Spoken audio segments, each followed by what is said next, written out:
Thanks for tuning in to the Diaphragm Dynasty. I'm back covering more news about R&B, of course, which is this what is this channel dedicated to, what this podcast is dedicated to. And one of the biggest mixtapes, which is not a lot of mixtape R&B history, well, exclusively, I guess, is the Frank Ocean's Nostalgia Ultra project. Now, this project released back in 2011. I remember exactly where I was. As most when I heard a lot of albums before, I remember exactly where I was at the time when I was listening to this project. Now, I was in Milwaukee at the time at Marquette University, and I remember listening to this project. I had just bought some Kobe Bryant earphones that you plug in, so that shows you the time frame it was. It wasn't Bluetooth, and I listened to this Frank Ocean project, and I kept hearing about people talking about it, and I was like, "Ah, let me check it out." So I checked it out, and it changed the sound of music for me, forever. And this was one of the first projects to do that. I was listening to R&B all the way back into the '90s, but this album made me feel a lot different about R&B than most because it showed me it was more than just about singing about love. It's about singing about a cause. It's about singing about a purpose, singing about or being able to tell your story, being able to tell how you feel about things. Because before I only seen R&B as just telling about how you feel about love, love that you gained, love that you lost, things like that. But this project actually showed me that you can have a personality, that you can show your beliefs, you can show what you want to get out to the audience. You can tell your story without having to do a documentary. You can tell it through the music and R&B because we know rap always did that. It always told you stories about how the rappers grew up, what they aspire to be, what difficulties they had, what their shortcomings were, and things like that. But I had never seen that in R&B before. Now, if there's another person that did that, I'm not sure of it. I know back in the '70s and the '60s, artists like that told their stories, but you thought they were telling stories about other people's perspective and not necessarily their own, especially if they didn't write their own music. But Frank Ocean writes his own music, so he's telling it generally from his story, and he's not saying someone else's words. So this was a very huge project for me, especially I love autobiographies. And this Nostalgia Ultra project was an autobiography of Frank Ocean for the most part. And a lot of tracks in it we didn't catch, but they foreshadowed things. For example, he had the song We All Try when he talked about, I don't believe marriage is between a man and a woman, it's between love and love. And then he eventually came out, around the time the Channel Orange project came out. But a lot of tracks on here, he talked about his beliefs, and I'll go into some of those in a little bit.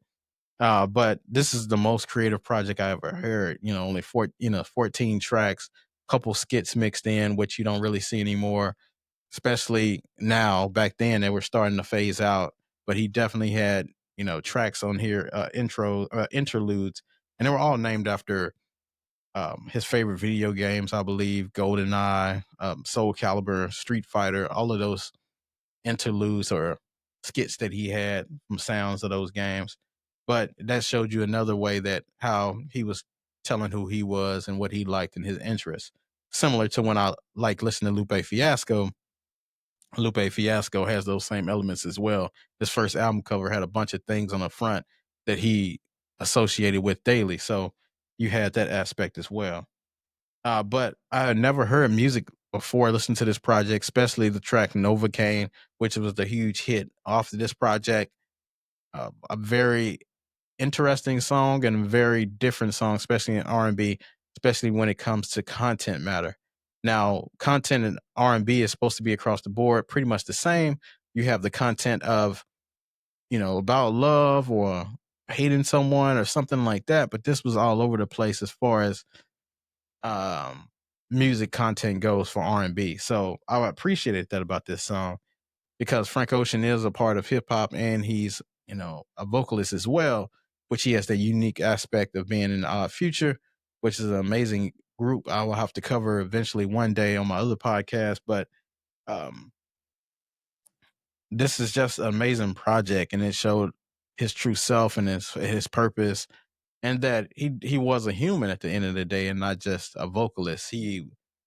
he was more of a, I don't want to say an outcast, but he was more out there. He was more outspoken than most R&B artists are, of just not just giving you that one aspect of the game, giving you more different perspectives and things like that. But tracks like American Wedding, which he talked about, he told a story. I don't know. I don't think it's true story about him, but he told a story. And this song, of course, was from the Hotel California sample. But he talked about marriage and how, I don't know, like basically saying that he doesn't, well, from the perspective of the person in the story, didn't was married just because they were in love, but they don't mean much anymore. So he was speaking from perspective of how society treats marriages and how it's not strong as it used to be back in the day.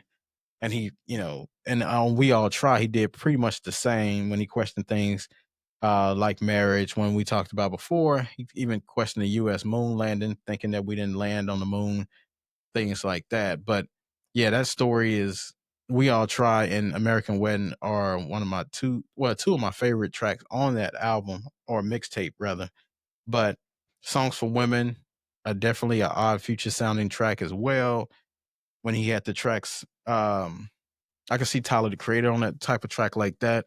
But it's just talking about how he people think he uses his songs to get women. That's a good one as well. Love Crimes, which is probably the most traditional R&B song that he had on that project, with a great metaphor as well for love making. So if you definitely listen to that project, you'll catch it pretty quick on that song. Pause. Mm.